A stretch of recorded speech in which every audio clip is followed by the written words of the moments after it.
Hey, what's going on, everybody? My name is Deep to Center, and today I'm going to be doing another rankings video. This one is going to be a first baseman. I'm going to do the top 30 starting first baseman in the league. I'm only going to do one per team. I'm not going to do anybody that's a free agent, just what Fangraphs has listed as the starting first baseman. Now that you got it, let's go ahead and get it started. At number 30, I have Jake Bauers of the Milwaukee Brewers, and he is currently projected to be their starting first baseman, but I don't know how long that will last. He does not grade out very well defensively, which usually doesn't matter at the first base position, except for the fact that he's not a particularly great hitter either. He had a 87 OPS plus in 2023, which at the first base position, especially if you're bad defensively, just isn't going to cut it, and that's why I have him dead last at number 30. At number 29, I have Michael Busch of the Chicago Cubs, recently acquired from the Los Angeles Dodgers in a prospect swap. I do think Busch could be a good player, but he's 26 already going into his rookie season. I don't really know what to expect from him at this point. I mean, he's really tore it up at the minors, so he could be really good, but unfortunately, I just don't have a lot to go off, so I have him here at 29. At number 28, I have Kyle Manzardo of the Cleveland Guardians. And I do think Manzardo is going to be a really solid player, but he has yet to play a single game at the major league level. And I do think for most players, there is an adjustment period, especially for first baseman. You saw it with Matt Mervis with the Cubs last year. I do think it'll take a little bit of time. And for that reason, I have him here at 28. At number 27, I have Rowdy Tellez of the Pittsburgh Pirates. And the reason I have Tellez so low is because if he's not hitting home runs, he's really not that valuable. And last year, he only hit 13, coming off that really good season where he hit over 30 in 2022. I just don't know which Rowdy Tellez to expect in 2024. And because of the inconsistency, I just feel more comfortable keeping him this low on this list.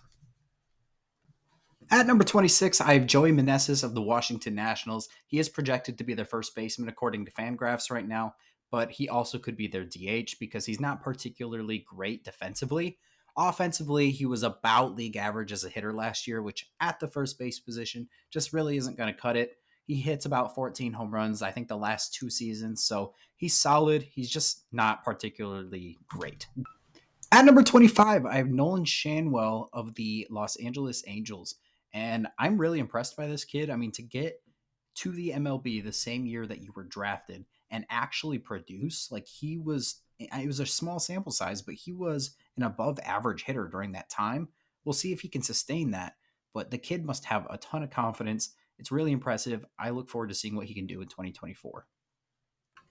At number 24, I have Jose Abreu of the Houston Astros, and this is about as high as I can put him anymore. He's going to be 37 years old in 2024. He had a down year in 2023. It will be impressive if he can bounce back and have another good season in 24, but I think we're seeing the decline, which at that age is pretty reasonable and not necessarily an indicator of him being a bad player. At number 23, I have Josh Bell of the Miami Marlins, and I have him this low mainly because he's been about a league average hitter lately. And to be honest, he's been playing a lot of DH combined with first base. He is projected to be their first baseman, but he's not very good defensively there. And I would think he might do better performance wise if they were to make him a full time DH. At number 22, I have Alex Kirilloff of the Minnesota Twins, and he's another guy that I really think could benefit from becoming a DH. He grades out pretty poorly defensively, and he does show the potential to be a pretty solid hitter. But in 2023, he was relatively average. He didn't hit for much power, which we all know is pretty coveted at the first base position. So we'll see what they do with him in 2024, but I know he has the ability to perform better than he has. At number 21, I have Lamont Wade Jr. of the San Francisco Giants, who's actually a really good player. He had a great season in 2023 for the most part. The main thing with him is that he's mostly a platoon first baseman, where if a lefty's on the bump, he's either not going to perform as well as he usually does, or they just won't play him. That's just kind of the way the San Francisco Giants approach the game. So he gets a slight knock for that, but he is a very solid first baseman. At number 20, I have Ryan O'Hearn of the Baltimore Orioles, and it does look like he's going to be their starting first baseman, and Mountcastle is going to be the main DH. I'm sure Mountcastle will play quite a few games at first base, but it looks like O'Hearn's the guy. And I do think O'Hearn is actually really solid. He had a great year last year. He is 30. I don't think he's going to get much better, but if he plays like he did last year, He'll be a very nice addition to a really good Baltimore Orioles team. At number 19, I have Jake Cronenworth of the San Diego Padres. And even though he had a down year a little bit in 2023 offensively, he only batted 229 with 10 home runs. I don't think that's indicative of the kind of player he is. I think last year in general was just a weird year for the Padres. I do think he'll bounce back in 2024. His position versatility and his good defense really provides a lot of value to that team. And that's why I have him higher than, say, somewhere in the 20s. At number 18, I have Ryan Noda of the Oakland Athletics. And man, I really like Noda. I mean, he gets on base. He's a pretty solid hitter. I mean, he had a 121 OPS last year as a rookie, which is really solid. I do think I need to see a little bit more before I rank him higher than some of the guys ahead of him because there are a lot of really good first basemen in the league right now. And yeah, I just need a larger sample size, but he is very solid. At number 17, I have Anthony Rizzo of the New York Yankees. And I just think we're reaching that point in his career where he's no longer among the upper echelon of first basemen in the league. He's still pretty solid, and playing in that short porch in New York is really going to help his career as he gets older. But he will be 35 during the season next year. And I just think his body's starting to catch up to him, and we will start to see some decline going forward. At number 16, I have Andrew Vaughn of the Chicago White Sox. And this is a little bit of a projection on my part, putting him this high, because I do think he's primed to take that next step in 2024, the same jump that a lot of people have been hoping he would take for the last few seasons. I do think we might see a 30-plus home run season from him. He definitely has that power potential. And I think Chicago White Sox fans would be happy to see that in what feels like very dark times for their fan base. At number 15, I have Chris Bryant of the Colorado Rockies. I know a lot of people are going to think that this is high for him, and it very well could be, but I do think that the move to first base is going to be great for his career. I do think that he's going to become a little bit more of the hitter that he once was, and playing in cores is definitely not going to hurt. I know he's been there for a couple of years now, but again, I think that switch to first base is really just going to do wonders for his career, and I'm excited to see how 2024 plays out for him. At number 14, I have Ty France of the Seattle Mariners, and he had a little bit of a down year last year, but I do think that he is going to bounce back in 2024. He reliably gets on base at a really good level, and for the 2 years prior to this, he did show some power. He did show that ability to hit more consistently, and I do think we're likely to see that again in 2024 and not anticipating the same season that he had in 2023. At number 13, I have Jeimer Candelario of the Cincinnati Reds. He had a really good year last year at the plate, but he also had a pretty solid year in the field. And now he's going to be at first base full time for the Reds. And I think that's going to be fantastic for his career. And I think he's going to love playing in Great American Ballpark. So I think this is just a match made in heaven. And I do think he'll be very solid again in 2024 for a Cincinnati Reds team that's kind of on the rise. At number 12, I have Spencer Torkelson of the Detroit Tigers, and it was really awesome to see last year, especially in the second half, that power stroke really come to life for Torkelson. I mean, he only had like 4 home runs going into June, and he finished with 31. So it's going to be really exciting to see what he can do in 2024. If he's able to do that over a full season, we could see a 40-plus home run season from him, which is kind of what is expected from the former number one overall pick.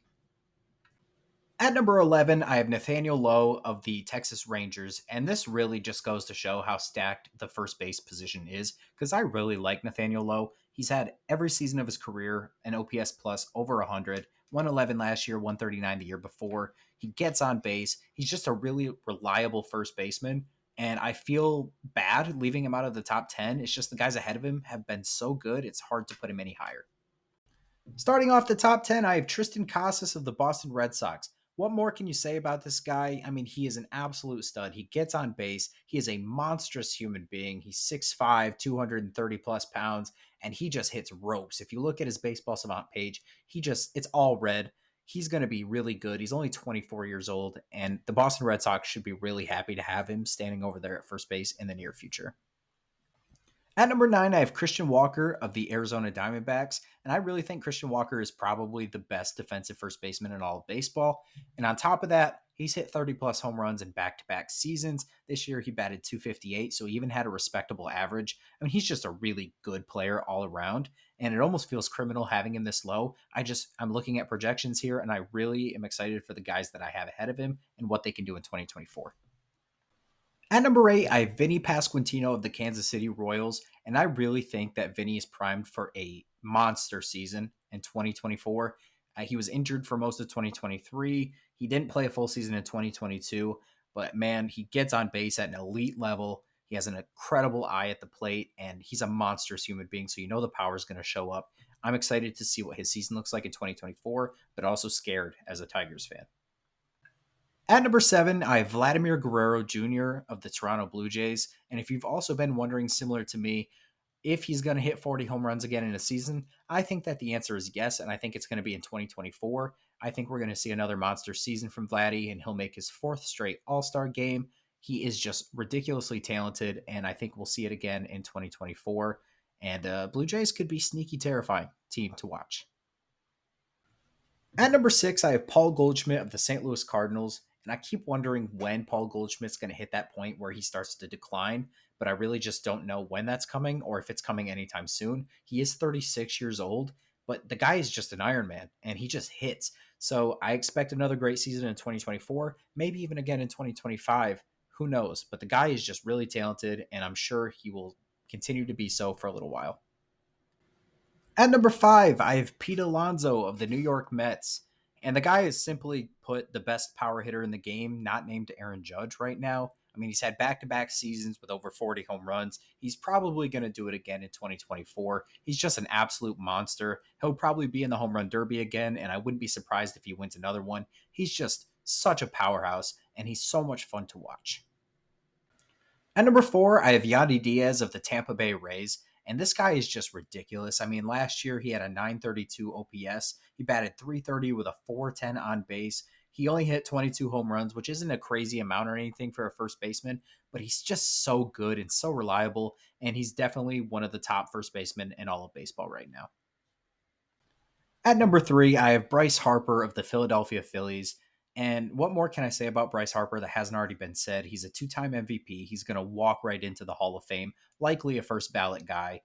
I mean, he's just ridiculous. And now that he's moved to first base, it might hurt his WAR a little bit on a year-to-year basis, depending on how good he is there defensively. But man, he's just ridiculous, and he's one of the best players in all of baseball. At number 2, I have Matt Olson of the Atlanta Braves. And I mean, seriously, 7.4 B WAR at first base in 2023 is just ridiculous. 54 home runs. I mean, what kind of season did he just have? It was absolutely absurd. He could have been an MVP and nobody would have blinked an eye if it wasn't for Ronald Acuna. I really think Matt Olson would be number 1 if it wasn't for the guy ahead of him being the best first baseman in baseball for a lot of years now. And of course, at number 1, it's Freddie Freeman of the Los Angeles Dodgers. I mean, this guy is the definition of consistency. He is absolutely going to walk into the Hall of Fame easily. He's just so ridiculously good. He's probably got 4 or 5, 6 more seasons left in him of good baseball. He's already 34, but he doesn't look like he's slowing down at all. He's got such a pure swing. It's just unfair how good that Dodgers team is.